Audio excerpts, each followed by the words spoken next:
The warning alarm screamed through every corridor of the horizon's edge. Red lights flashed in rhythmic patterns that made shadows dance across the metal walls. The small exploration vessel shuddered as the tractor beam locked onto its hull, pulling it closer to the massive warship that had appeared from nowhere. Captain Jake Morrison sat in his ready room, reviewing the star charts on his display screen. He had heard the alarms. He had felt the ship being pulled into the docking bay of whatever had caught them. But panic would not help anyone right now.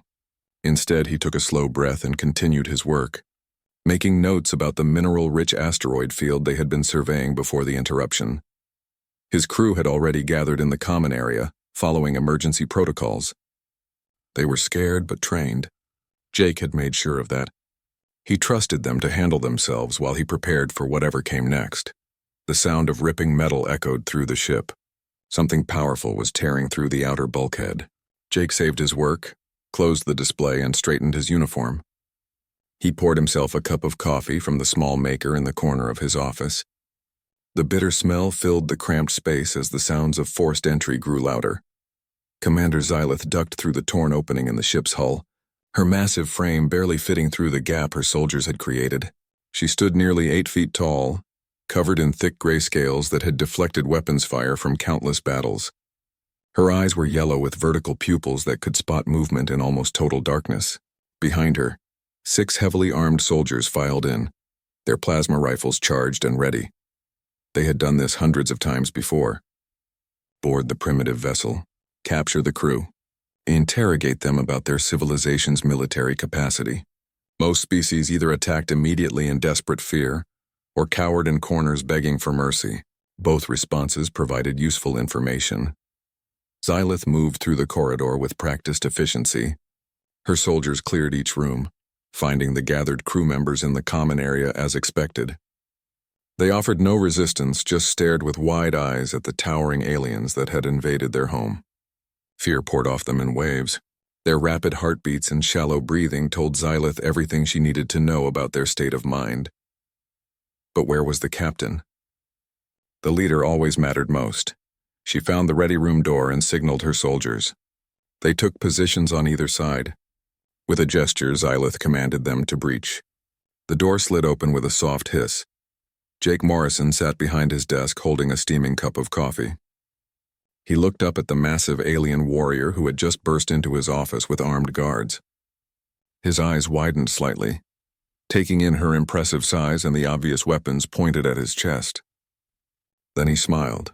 "Can I offer you something to drink?" he asked, his voice calm and friendly. He gestured toward the coffee maker in the corner. "It's not much, but it's warm." Xylith froze. Her tactical computer had prepared her for 17 different response scenarios. This was not one of them. She studied the human carefully. His heart rate was elevated but not racing. His breathing was controlled. His hands were steady. He showed biological signs of awareness and alertness, but not the overwhelming terror she expected. "You will stand," Xylith commanded, her translator device rendering her words in the human's language. Her voice carried the weight of authority that had broken the will of countless warriors. Jake set down his coffee and stood slowly, keeping his hands visible. "Of course. Where are my manners?" He was tall for a human, though still nearly 2 feet shorter than Xylith. "I'm Captain Jake Morrison. Welcome aboard the Horizon's Edge." "You are not afraid," Xylith stated. It was not a question, but an observation that confused her deeply. She had studied the preliminary scans of the species. Humans had all the biological markers of a prey species. They were soft, slow, and lacked natural weapons. They should be terrified. "Oh, I'm definitely afraid," Jake said honestly. "You're 8 feet of armored muscle carrying weapons that could vaporize this entire ship." Fear is a perfectly reasonable response to the situation. Xylith's scales bristled with further confusion. "Then why do you not cower? Why do you not beg? Why do you offer me drinks?" Jake thought about the question for a moment. "Because being afraid and being controlled by fear are different things. Yes, I'm scared, but I'm also the captain of this vessel. My crew looks to me for guidance. If I panic, they panic. If I stay calm, they have a better chance of staying calm too." "You choose not to show fear," Xylith said, trying to understand this alien concept. "More than that," Jake replied. "I choose how to act despite the fear. Fear is information. It tells me this situation is dangerous, but it doesn't get to make my decisions for me. I do. Xylith had conquered 40 star systems in her military career. She had faced down warriors from species that were born with weapons and armor built into their bodies. She had negotiated with civilizations that had technology far beyond what the Galactic Council possessed. Never had she encountered a response like this. Explain this to me, she demanded, genuinely curious now. Your species has no natural defenses. You have only recently achieved faster-than-light travel. You are alone in space with no allies and no backup. I could kill you and everyone on this ship with a single command. Why do you not surrender immediately? Jake considered his answer carefully. Surrendering without even talking first seems wasteful. Maybe you're here to kill us. Maybe you're not. I won't know until we have a conversation, and I'd rather face whatever comes next with dignity than spend my last moments paralyzed by terror. He paused, then added, Besides, fear is often worse than the thing you're afraid of. I've found that most problems get smaller when you look at them directly instead of running away. Xylith's translator struggled with some of the human's concepts. The words made sense individually, but the philosophy behind them was alien to her experience. In the galaxy she knew, predators inspired fear and prey. That fear kept prey alive by making them run or hide. Fear was the natural order of things. Yet this human spoke of fear as if it were optional, as if courage were something that could be chosen rather than the absence of fear itself. You fascinate me, human, Xylith said finally. She lowered her weapon slightly, a gesture her soldiers noticed with surprise. Your species should not exist. You should have been eliminated by any of the natural predators on your homeworld. Yet here you are, traveling between stars, greeting armed invaders with offers of hot beverages. Earth is a complicated place, Jake said with a slight smile. We learned early that running from everything that scared us was not a sustainable survival strategy. Sometimes you have to stand your ground. Sometimes you have to fight. Sometimes you have to make friends with the thing that terrifies you. We got good at figuring out which approach to use when. Xylith made a decision that surprised even herself. I will not harm your crew today, Captain Jake Morrison, but I will be watching your species. The Galactic Council must know about humans before we decide what to do with you. That seems fair, Jake replied. Can I ask what the Council is? The governing body of civilized space, Xylith explained. We maintain order among the stars. We prevent wars. We manage disputes. And we evaluate new species to determine if they are ready to join us or if they pose a threat that must be contained. Jake nodded slowly. And which category do you think humans fall into? Xylith's yellow eyes studied him for a long moment. I do not know yet. That is what troubles me. She turned to leave, then paused at the door. One more question, human. If I had decided to kill you, what would you have done? Jake met her gaze steadily. I would have tried to stop you. Probably would have failed, given the circumstances. But I would have tried, even knowing you would die. Especially then, Jake said quietly. Some things are worth dying for. My crew is one of them. Xylith left the ship without another word, her mind churning with questions that had no easy answers. Behind her, Jake Morrison sat back down at his desk and picked up his coffee. His hands were shaking now, the adrenaline finally catching up to him, but his crew had not seen that. They had seen their captain face down an alien warrior without flinching. And somewhere in the darkness between stars, the Galactic Council was about to learn that humanity had arrived. Nothing would ever be the same. Dr. Venara studied the data streams flowing across her laboratory screens with growing frustration. Nothing made sense. The biological readings were clear. The humans experienced fear. Their nervous systems registered threats correctly. Their bodies produced all the appropriate chemical responses. Yet their behavior contradicted everything she knew about prey species psychology. She had been the Galactic Council's lead xenopsychologist for 70 cycles. Her expertise had helped integrate 43 new species into the Council's structure. She understood the psychology of predators and prey, of hive minds and individual consciousness, of species that thought in colors and those that communicated through scent. But humans were breaking all her models. Commander Xylith's report had been disturbing enough to warrant immediate investigation. The Council had authorized Venara to collect human specimens for study. Not prisoners, technically. The word they used was guests. But when your host can prevent you from leaving, the distinction becomes meaningless. The collection team had taken 6 humans from various locations in their space. All volunteers, though their governments had negotiated hard for their safe return. Venara had assured Earth's representatives that no harm would come to their people. She intended to keep that promise while learning everything possible about this puzzling species. Linda Hayes was the first subject Venara interviewed. The human female was 42 years old and worked as a teacher on Earth, educating young humans in mathematics and science. She sat calmly in the examination chair, looking around the laboratory with obvious curiosity rather than terror. "How do you feel?" Venara asked through the translation device. "Nervous," Linda admitted. "I've never been in space before this week. Everything is new and a little overwhelming. But I'm managing." Venara made notes on her datapad. "You understand that you were taken from your home against your will?" "Not exactly against my will," Linda corrected. "I volunteered when our government asked for people to participate in this study. My family wasn't happy about it, but I felt it was important. First contact is a big deal. If spending a few weeks answering questions helps humanity's relationship with the galaxy, that seems worth some discomfort." The psychologist found this response fascinating. "You volunteered to be abducted by aliens?" "When you put it that way, it sounds crazy," Linda said with a small laugh. "But yes, someone had to do it. I figured I was qualified. I work with young people every day. I'm used to explaining things and being patient. Those seemed like useful skills for this situation." Venara activated the first test sequence. The screens around Linda flickered to life, showing images designed to trigger fear responses. Predators from a dozen worlds, scenes of violence and death, cosmic phenomena that had driven other species to madness. The psychological assault lasted 10 minutes. Linda's biometric readings spiked dramatically. Her heart raced. Her breathing quickened. Stress hormones flooded her system. She was clearly terrified. Yet she remained seated, watching the screens with forced calm. When the test ended, she was pale and trembling, but still in control. "Why did you not try to escape?" Venara asked. "Where would I go?" Linda replied, her voice shaky but rational. "I'm on an alien space station." "I don't know the layout." "I don't speak your language without the translator.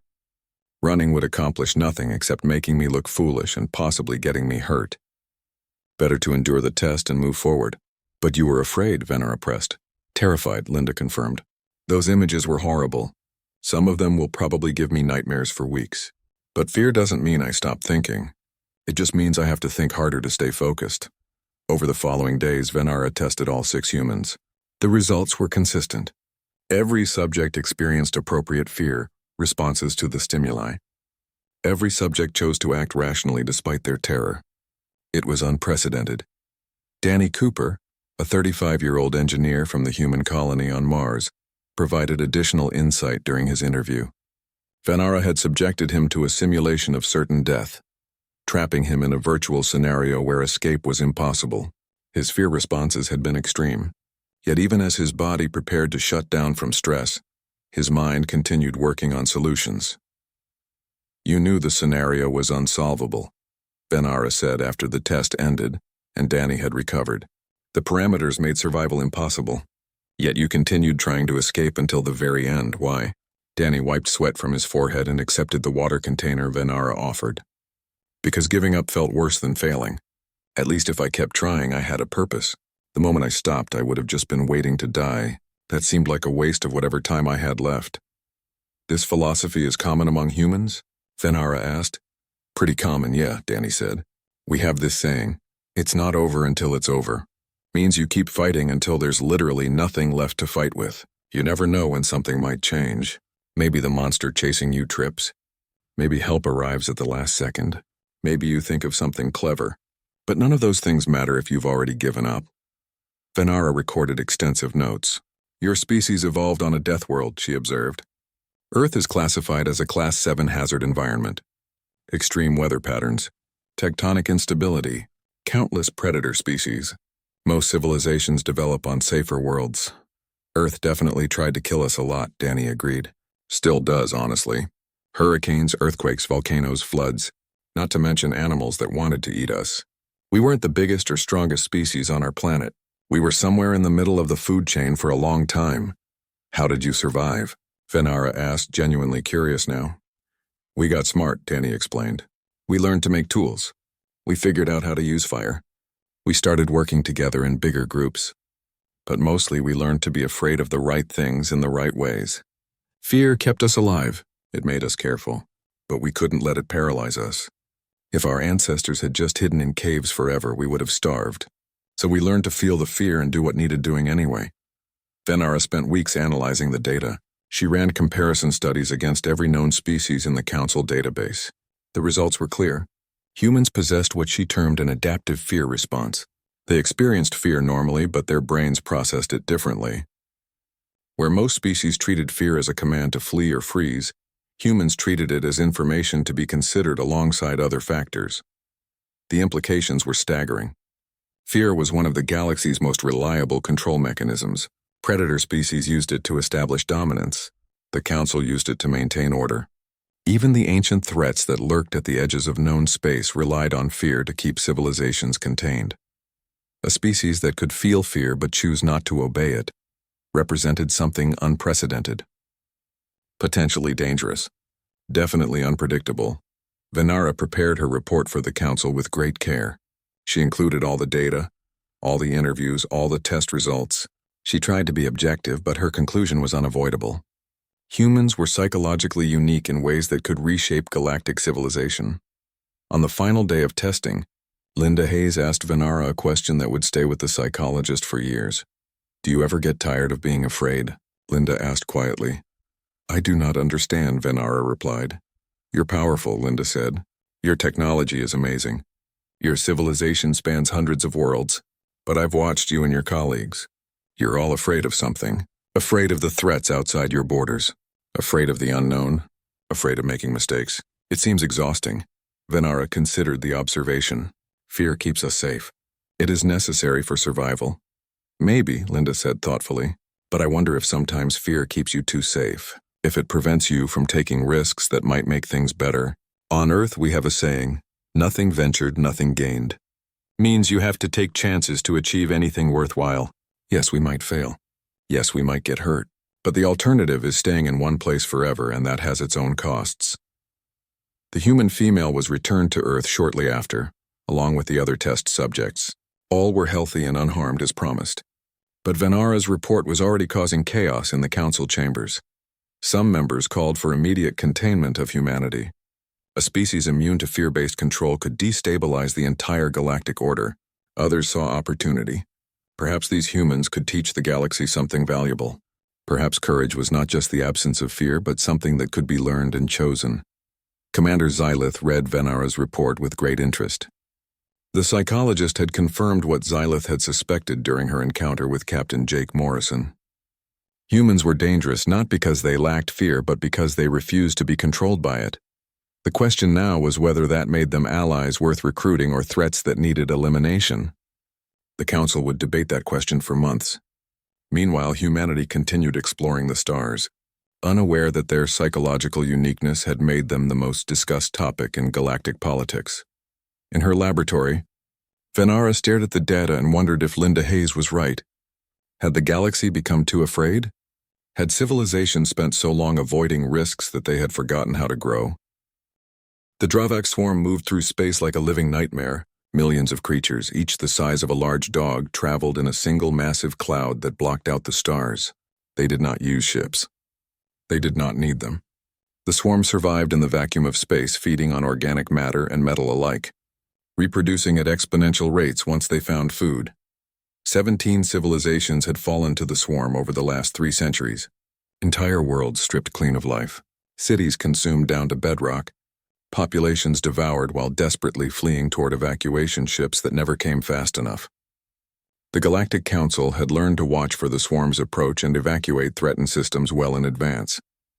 Fighting was considered pointless. You ran from the swarm or you died. Those were the only options. The Council's deep space sensors detected the swarm's approach toward human territory with grim inevitability. The cloud was heading directly for New Portland, an agricultural colony established just 3 years earlier. Population: 1,200 humans, mostly farmers and their families. The colony had minimal defenses. 1 small military garrison, a few light weapons, nothing that could stop what was coming. Commander Xylith received the report and immediately ordered a message sent to New Portland. "Evacuate immediately. Transport ships would arrive in 4 days. The humans had to leave everything behind and board the rescue vessels. It was the only way to survive. Lieutenant Amy Peterson read the evacuation order in the garrison's communication center. She was 28 years old, fresh from Earth's military academy, assigned to what was supposed to be a quiet post where nothing interesting ever happened. She had 30 soldiers under her command. They were meant to handle minor disputes and provide emergency response for accidents, not fight alien invasions. She forwarded the message to Governor Paul Martinez, the colony's elected leader. Then she began running calculations. 4 days until transport ships arrived. The swarm was moving faster than expected. New data from the Council's sensors showed it would reach New Portland in 5 days, maybe 6. They would have time to evacuate, but it would be close, except the transports could only carry 800 people per trip.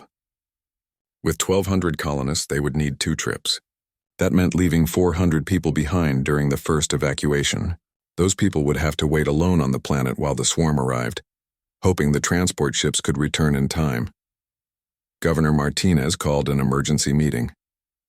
Every adult in the colony gathered in the main hall, a converted warehouse that smelled of grain and hope. Amy attended in her uniform, standing along the wall with her soldiers. The council says we have to evacuate, Martinez explained, his voice heavy with the weight of the decision. They're sending ships. But we have a problem. The ships can't take everyone at once. The room erupted in frightened voices. Families clung to each other. Parents held children close. Fear spread like fire through dry grass. We'll draw lots, someone suggested. Fair chance for everyone. Split up families. Another voice called out. Leave children behind while parents evacuate. That's not acceptable. Amy listened to the debate grow more heated. She looked at her soldiers, saw the same fear in their eyes that filled the room. Then she looked at the colony itself through the window. Fields of wheat stretching to the horizon, homes that families had built with their own hands, a community that had traveled across the stars to make a new life. She stepped forward. May I speak, Governor? Martinez nodded, grateful for any input. We don't have to evacuate, Amy said quietly. The room fell silent. Everyone turned to stare at her as if she had lost her mind. The council says the swarm cannot be fought, Amy continued, her voice growing stronger. 17 civilizations have tried and failed. But those civilizations weren't human. We don't know if our tactics will work because we've never tried them. You want to fight millions of alien monsters with 30 soldiers? Someone asked incredulously. No, Amy said. I want to fight them with 1,200 colonists who refuse to abandon their homes without trying to defend them. The debate that followed lasted 3 hours. Amy laid out her plan. The swarm consumed everything but moved in predictable patterns based on scent and vibration. They could use that against them. The colony had farming equipment that could be weaponized. They had fertilizer that could become explosives. They had vehicles that could become mobile defense platforms. It was insane. It was desperate. It violated every piece of council wisdom about dealing with the swarm. But it was also a choice.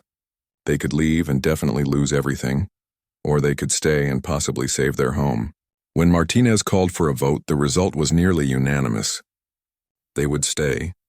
They would fight. Amy spent the next 4 days turning farmers into soldiers. She taught them how to make improvised weapons from farming tools. She showed them how to set traps and create defensive positions. She organized them into units and assigned sectors for each group to defend. The council's monitoring stations watched in horror as New Portland refused evacuation. Commander Xylith received the reports with disbelief. The humans were staying. They were preparing to fight. It was suicide. The swarm arrived on the 5th day exactly as predicted. The sky darkened as millions of creatures descended. They landed like rain, covering the fields in a writhing carpet of claws and teeth. The sounds they made were horrible, a chittering screech that echoed across the valley. Amy stood on the wall they had built around the main settlement, watching the swarm approach.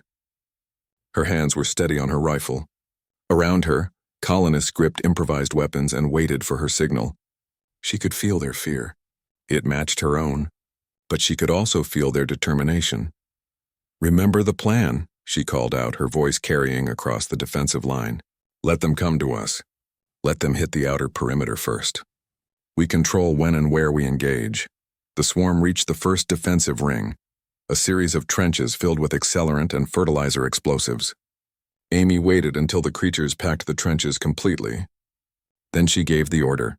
The explosions lit up the early evening sky.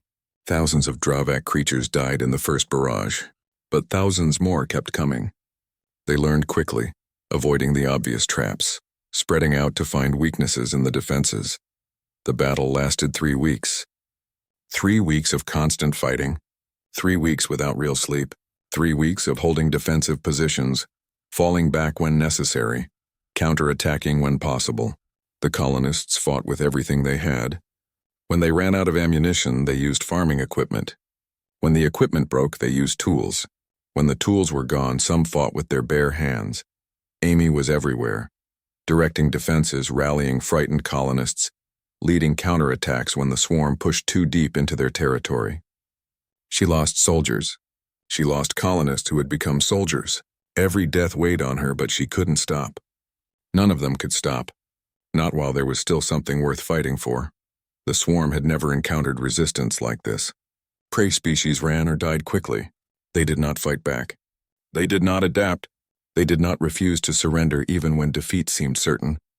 The creature's simple intelligence struggled to process this new behavior. Some began to avoid the areas where humans defended most strongly. On the 21st day, Commander Xylith's fleet arrived at New Portland. She expected to find a dead world. Instead, her sensors showed life signs, lots of them, and the swarm was retreating, pulling back from the colony's territory. Xylith landed her shuttle in the colony's main square. She found Amy Peterson sitting on a pile of rubble that had once been part of the garrison building. The human female was covered in dirt and blood, some of it hers, most of it not. Her uniform was torn. Her face was gaunt from exhaustion, but her eyes were still alert, still watching for threats. "Why didn't you run?" Xylith asked, the question bursting from her before she could stop it. Amy looked up at the towering alien warrior. She tried to smile but managed only a tired grimace. "Run where? This is our home. You don't abandon home. You fight for it until there's nothing left to fight with." "You lost 353 people," Xylith said, having already reviewed the casualty reports from her ship's scanners. "I know," Amy whispered. "I knew every one of them, but 847 people are still alive. 847 people still have homes. That's not nothing." Xylith looked around at the devastated colony. Buildings were damaged or destroyed. Fields were torn up.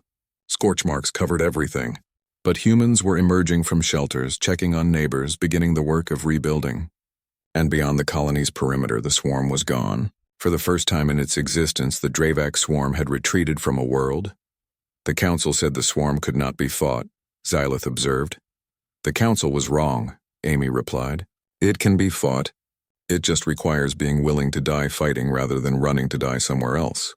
She paused, then added, "Not that I recommend it. This was awful. If we never have to do this again, that would be great." Xylith's medical teams treated the wounded. Her soldiers helped clear away Dravak corpses and make the colony safe again. And while they worked, Xylith sent her report back to the council. The swarm had retreated. The swarm. The Galactic Council chamber floated in the center of neutral space, a massive station that represented the combined architecture of 200 member species. The main assembly hall could hold 10,000 representatives, each with their own translation equipment and voting apparatus. Today, every seat was filled. The gallery above was packed with observers from species awaiting membership. The topic had drawn unprecedented attention: what to do about humanity.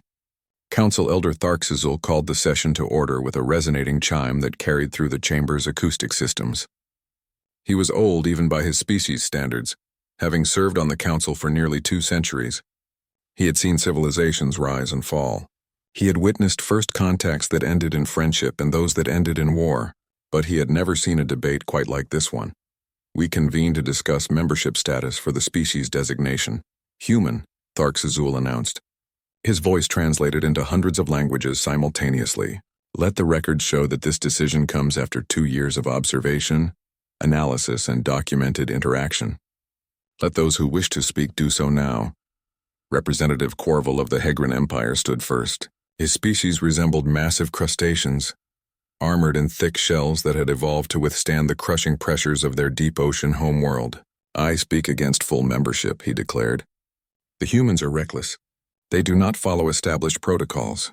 When faced with the swarm, they ignored evacuation orders and chose to fight an enemy that 17 civilizations could not defeat.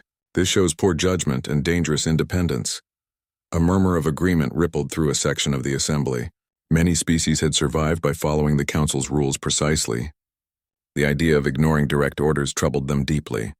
Representative Silvana of the Arcturi Coalition stood next. Her people were small, barely 4 feet tall, with large eyes adapted for low light and delicate fingers perfect for precision work. I speak for membership, she said in her soft voice. The humans did not simply fight, they won. They drove back the swarm using tactics none of us had considered. Perhaps their recklessness is actually innovation. Perhaps we have become too rigid in our thinking. More murmurs, this time mixed. Some species saw the logic. Others remained skeptical. For 3 hours, representatives spoke for and against humanity. The arguments covered everything from human psychology, to their military capacity, to their technological development rate. Some praised human creativity and adaptability. Others feared their unpredictability and their apparent immunity to fear-based deterrence. Then Commander Xylith requested permission to speak. As the officer who had first encountered humans, her testimony carried special weight. The chamber fell silent as she approached the central platform. I have met humans on multiple occasions, Xylith began, her words chosen carefully. I have faced their military officers, spoken with their civilians, and witnessed their response to existential threats. I understand the Council's concerns. Humans are unlike any species we have encountered, but I believe that difference is exactly what we need. She activated the holographic display, showing footage from her first encounter with Captain Jake Morrison. The assembly watched as the human calmly offered drinks to an armed boarding party, watched as he explained his philosophy of fear being information rather than a command. I asked Captain Morrison what humans would do if faced with an enemy they could not defeat. Xylith continued. He used a phrase that does not translate well into most of your languages. He said they would go down swinging. When I asked for clarification, he explained that humans believe there is honor and purpose in defiance itself, regardless of the outcome. She showed footage from New Portland next, the devastated colony, the exhausted survivors, Lieutenant Amy Peterson's hollow-eyed determination, the retreating swarm. The evidence was impossible to ignore. For centuries, we have believed that some threats cannot be fought. Xylith said, We evacuate. We retreat. We survive by avoiding confrontation with the galaxy's greatest dangers. The humans have shown us that some of those beliefs are wrong. The swarm can be fought. The question is whether we want to be part of a galaxy that fights or one that only runs. Representative Thalmor, a warrior from a proud species that had once conquered 20 systems before joining the Council, stood without waiting to be recognized. The Krell know how to fight, he said, his voice like grinding stone. We have warriors who live for battle, but even we understand that some fights cannot be won. The humans do not seem to understand this concept. They fight when fighting is suicide. This makes them dangerous to themselves and potentially to us. With respect, Xylith replied, the humans at New Portland did not commit suicide. They survived, they won. Perhaps the difference is that we determine a fight cannot be won and refuse to try, while humans determine a fight cannot be won and try anyway. Sometimes they prove us wrong. Dr. Venera requested permission to speak next. The xenopsychologist's report had been circulated to all members, but she wanted to emphasize key points. My research shows that humans experience fear normally, Venera explained. They are not fearless. They are not immune to terror. What makes them unique is their ability to choose their response to fear. Where most species treat fear as an imperative command from their biology, humans treat it as one piece of information among many. They can be afraid and still act rationally, still make plans, still fight back. She displayed brain scans showing human neural activity during fear responses. Notice how their decision-making centers remain active even during extreme fear states. Most species show significant impairment in these areas when frightened. Human brains seem to have evolved to function through fear rather than despite it. This is likely due to their planet being extraordinarily hostile, requiring constant decision-making in dangerous situations. Representative Corval spoke again. This psychological uniqueness is precisely what concerns me. How can we negotiate with a species that does not respond normally to threats? How can we maintain order if humans refuse to accept fear-based deterrence? Perhaps, Venara said carefully, we should ask ourselves why our galactic order depends so heavily on fear. Perhaps humans can teach us better methods. The debate continued for hours more. Arguments for and against, evidence and counter-evidence. Historical precedents and hypothetical scenarios. The Council had debated membership for other species before, but never with such intensity. Finally, Elder Tharks Azul called for order. We have heard extensive testimony. Before we vote, I wish to add my own observation. I am old. I have lived long enough to see the cycles repeat. Civilizations rise, grow comfortable, and eventually stagnate. We avoid risks. We maintain stability. We survive, but we rarely grow anymore. We rarely change. He paused, letting his words settle over the assembly. The humans remind me of something we have forgotten. Growth requires risk. Change requires courage. Progress requires sometimes doing things that seem impossible. Yes, humans are reckless by our standards, but perhaps our standards have become too cautious. Perhaps we have survived so long by playing it safe that we have forgotten how to truly live. The Elder's words carried weight beyond their meaning. Tharks Azul rarely spoke his personal opinions. When he did, the Council listened. I propose a compromise, Tharks Azul continued. Grant humanity provisional membership. Let them participate in Council affairs. Let them contribute their perspectives. But maintain oversight. If they prove too dangerous, we can revoke their status. But if they prove valuable, we may learn something that changes the galaxy for the better. The vote was called. Each representative entered their decision into the voting apparatus. The results were displayed on the massive screen surrounding the chamber. The count was close, closer than any membership vote in Council history. But when the final numbers appeared, humanity had been approved for provisional membership by a margin of just 200 votes. The chamber erupted in discussion. Some species celebrated the decision. Others protested loudly. But the vote was final. Humanity would join the Galactic Council with all the rights and responsibilities that entailed. Commander Xylith watched the chaos with mixed feelings. She believed this was the right decision, but she understood the risks. Humans would change the Council, that was inevitable. Whether that change would be positive remained to be seen. On Earth, the news was received with celebration and trepidation. Humanity had been granted a seat at the galactic table. They would have access to Council technology, Council trade networks, and Council protection. But they would also be expected to follow Council rules, even when those rules contradicted human instincts. Captain Jake Morrison, now promoted to Admiral and appointed as humanity's first Council representative, prepared for his new role. He understood the significance of the vote. Humanity had been judged and found acceptable barely. Now they had to prove that the Council's faith was warranted. He thought back to his first encounter with Commander Xylith, to her question about why he was not afraid. His answer then had been simple: fear is a choice. Now he had to make sure that humanity chose wisely. The galaxy was watching. The stakes were higher than ever. And the real test of humanity's place among the stars was just beginning. The deep space monitoring stations detected them first. Impossible readings on sensors that had been dormant for 3,000 years. Energy signatures that matched nothing in any database except the most ancient historical records. The Council's emergency protocols activated automatically, sending alerts to every member world simultaneously. The Void Lords had returned. In the Council chambers, panic spread faster than light. Representatives who had debated philosophy and politics for decades suddenly faced the reality that had driven their ancestors to this corner of the galaxy millennia ago. The Void Lords were not a myth or a cautionary tale. They were real, they were coming, and they had never been defeated. Elder Tharks Azul called an emergency military session. Every species with defensive capabilities sent their commanders. The war room filled with military leaders representing hundreds of worlds, each trying to make sense of sensor data that defied comprehension. How many? Someone asked. Estimates are difficult, the tactical officer reported. Their ships generate interference that disrupts our sensors, but preliminary counts suggest at least 300 capital vessels. Each one is larger than our biggest dreadnoughts. The room fell silent. The Council's combined fleet included maybe 1,000 capital ships spread across their entire territory. And they were facing an enemy whose technology had been superior 3,000 years ago, and had presumably advanced since then. Evacuation protocols, Representative Corval said immediately. We follow the ancient plans.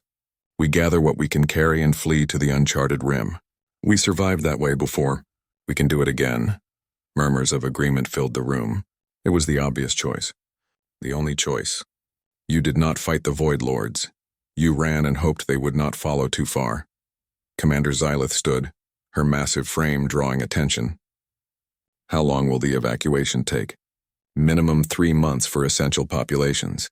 The logistics coordinator reported. 6 months for complete evacuation of core worlds. Outer colonies will have to be abandoned immediately.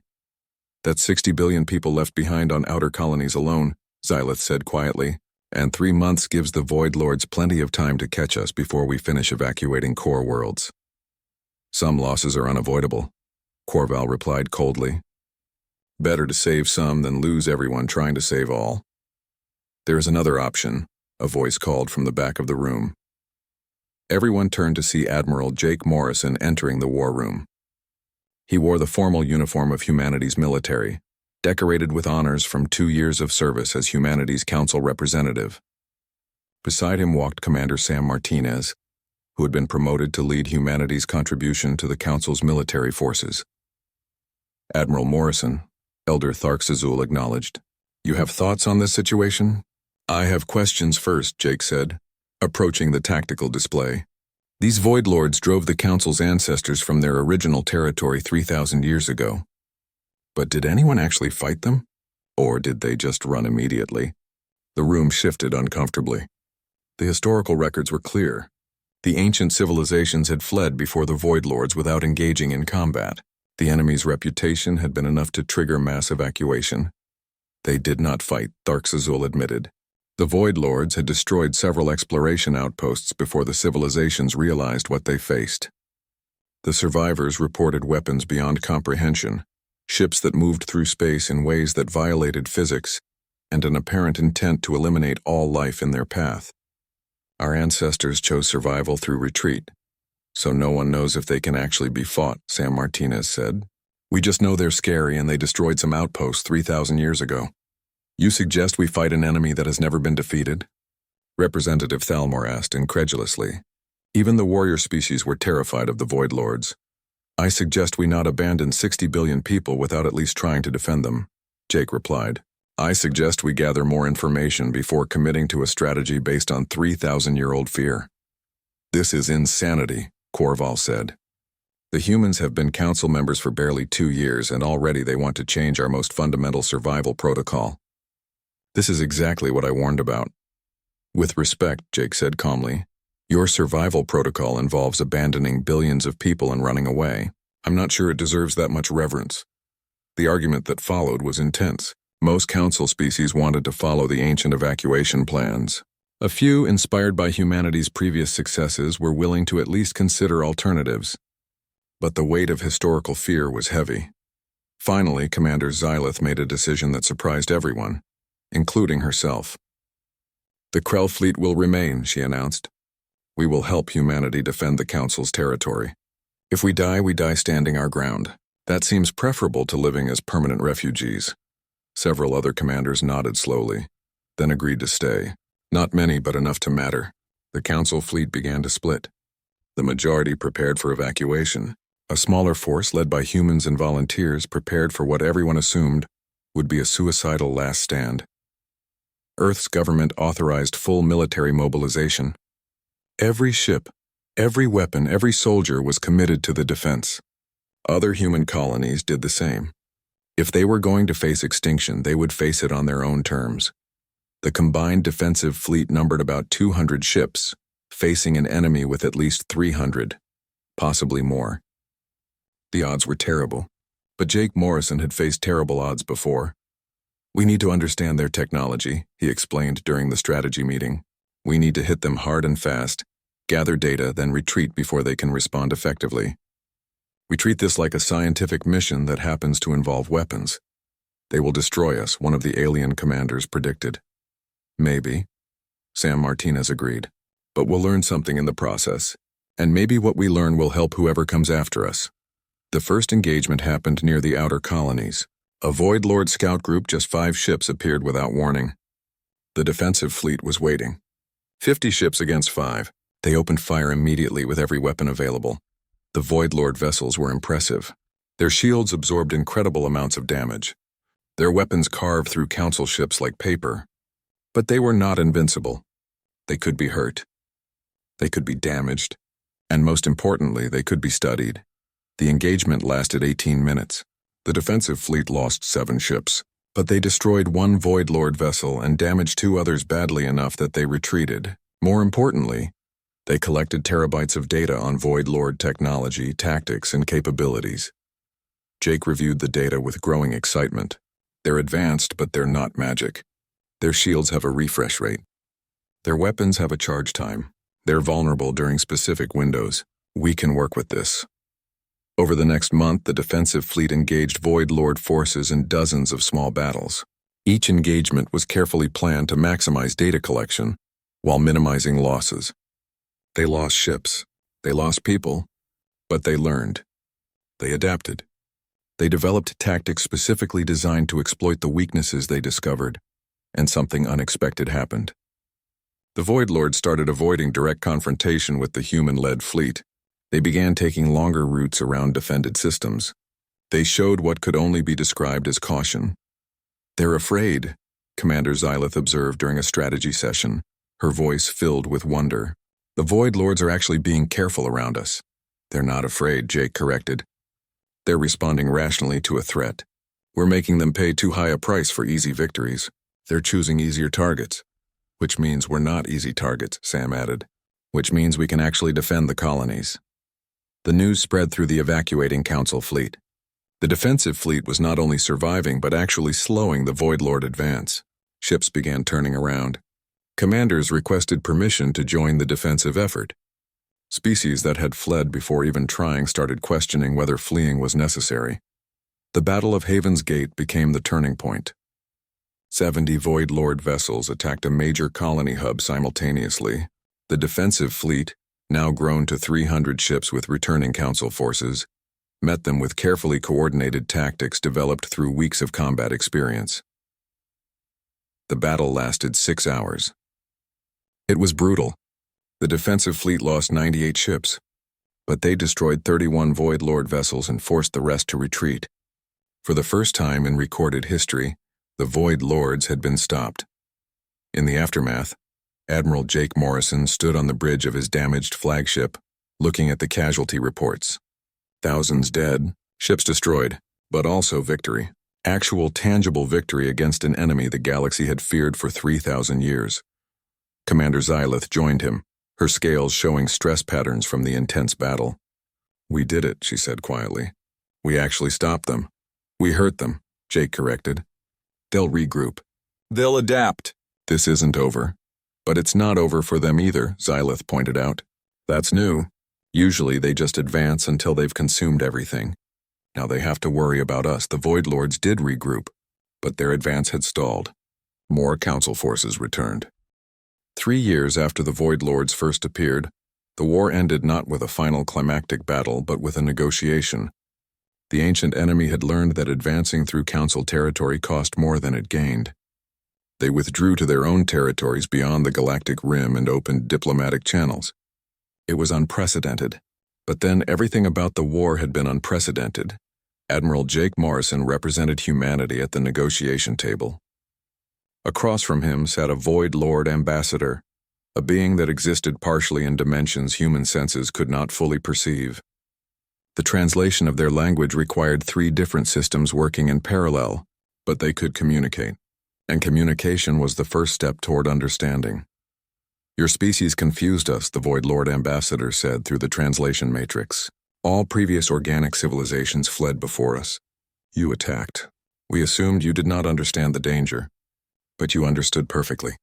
You simply chose to act anyway." "We chose to defend what mattered to us," Jake replied simply. "Running would have saved our lives but cost us everything that makes life worth living." That seemed like a bad trade. "You choose meaning over survival?" The Void Lord's confusion was evident even through the layers of translation. "This is illogical." "Survival ensures future meaning. Death prevents all meaning. Maybe, Jake said thoughtfully. But meaning now sometimes matters more than the chance of meaning later.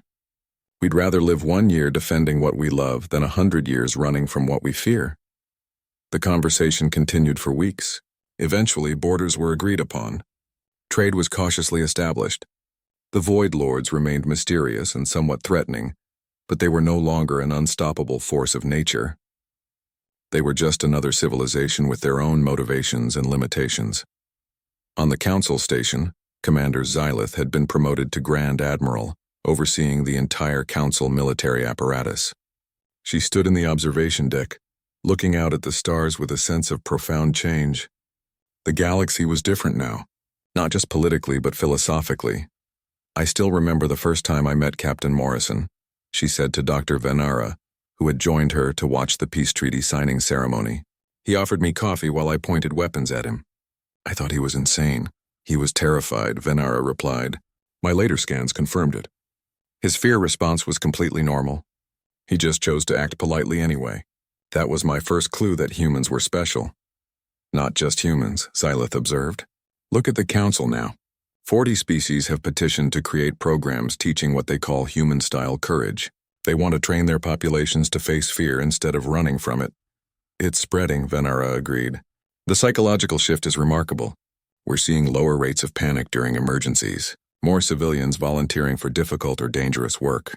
Species that haven't explored beyond their home systems in centuries are building new colony ships. Fear is losing its grip on the galactic consciousness. Is that good? Xylith asked. Fear kept us safe for thousands of years. It prevented conflicts. It maintained stability. It also prevented growth, Venara countered. We became a civilization of survivors rather than a civilization of achievers. The humans reminded us that there's more to existence than merely continuing to exist. Lieutenant Amy Peterson, now promoted to colonel and assigned to train Council forces in defensive tactics, visited New Portland for the first time since the swarm attack. The colony had been completely rebuilt, larger and more prosperous than before. Fields of wheat stretched even further than they had originally. New buildings stood where old ones had been destroyed, but there was also a memorial, a wall with 353 names carved into black stone. The people who had died defending their home. Amy stood before it for a long time, reading names she remembered. People she had trained, people she had led into battle, people she had failed to save. Governor Martinez found her there. He was older now, his hair gray but his eyes still sharp. We didn't put you on the wall, he said gently. You were one of the 353 chances we took to survive. The fact that we're still here means those chances paid off. I didn't feel brave, Amy admitted quietly. I was terrified the entire time. I still have nightmares about the sounds the swarm made. Courage isn't the absence of fear, Martinez replied, echoing the old saying. It's action in spite of fear. You showed us that staying and fighting was possible.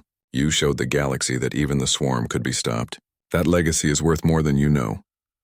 Amy touched the wall, feeling the carved letters under her fingers. I hope so. I really hope so.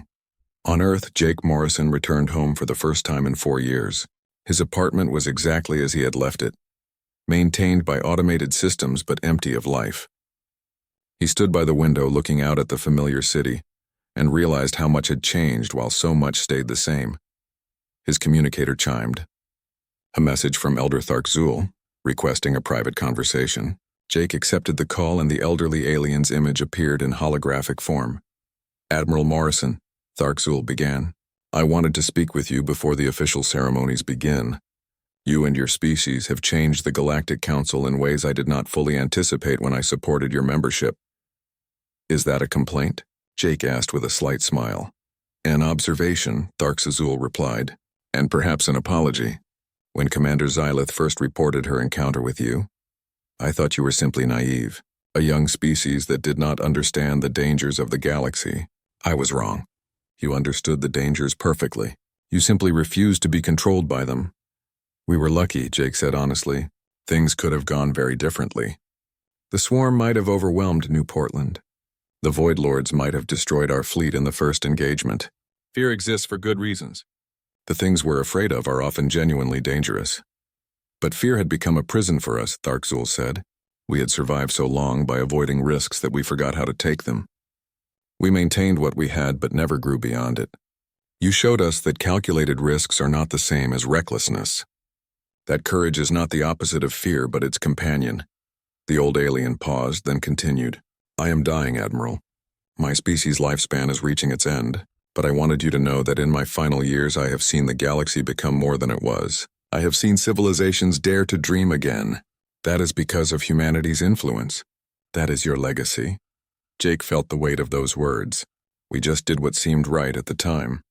That is precisely why it mattered, Tharks Azul replied. You did not try to change the galaxy. You simply acted according to your nature, and the galaxy changed in response.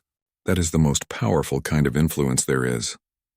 The conversation ended, and Jake sat alone with his thoughts. He thought about Captain Morrison from 4 years ago, calmly offering coffee to alien invaders.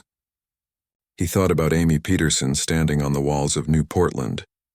He thought about Sam Martinez turning the fleet around to face the Void Lords. He thought about all the humans and aliens who had chosen courage over fear in moments when fear seemed like the only rational response.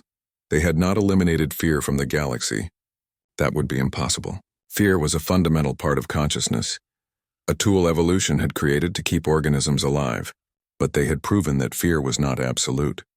It could be acknowledged, considered, and sometimes overruled by other values. Love, duty, honor, hope. All of these could outweigh fear when people chose to let them. The award ceremony was held in the council chambers. Representatives from 200 species gathered to honor those who had defended against the Void Lords. Jake accepted the Medal of Unity, the council's highest civilian honor. Commander Xylith received the same award, as did dozens of others who had played crucial roles in the defense. But the most moving moment came when Amy Peterson accepted her medal. She stood before the assembled galaxy and spoke in a quiet voice that somehow carried through the massive chamber. 3 years ago, I was a scared lieutenant on a farm colony who made a decision that cost hundreds of lives, she said. I am not a hero. I am someone who was faced with an impossible choice and picked the option that hurt least. Every person on this station has faced moments like that. Moments where fear tells you to run and something else tells you to stand. The people who died at New Portland made their choice. The people who fought the Void Lords made theirs. We are all just trying to do what seems right with the information we have. She paused, looking around at the thousands of beings watching her. But I learned something important. Fear is a liar. It tells you that some things cannot be done, that some enemies cannot be fought, that some causes are not worth the risk. Every time we prove fear wrong, we make the galaxy a little bit braver. Every time we choose meaning over safety, we show others that choice is possible. That's not heroism. That's just being alive and refusing to let fear decide what life means. The applause that followed lasted for several minutes. It was not just celebration, but recognition. Amy had put into words what many had felt but could not express. Years later, xenopsychologists would study what became known as the human courage effect. They would document how contact with humanity had measurably,